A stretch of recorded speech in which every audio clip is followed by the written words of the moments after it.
আমরা বিভিন্ন জায়গা থেকে খবর পাচ্ছি যে ধর্মীয় অনুভূতিকে অপব্যবহার করে এবং জাল ভোট দেওয়ার উদ্দেশ্যে বিপুল সংখ্যক বোরখা এবং নিকাব প্রস্তুত করা হচ্ছে।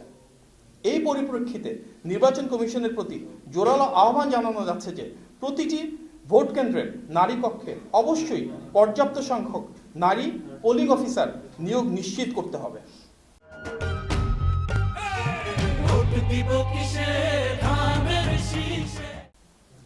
আইন ও বিধিমালা অনুযায়ী মুখমণ্ডল খুলে ভোটের শনাক্তকরণ কার্যকরভাবে সম্পন্ন করতে হবে।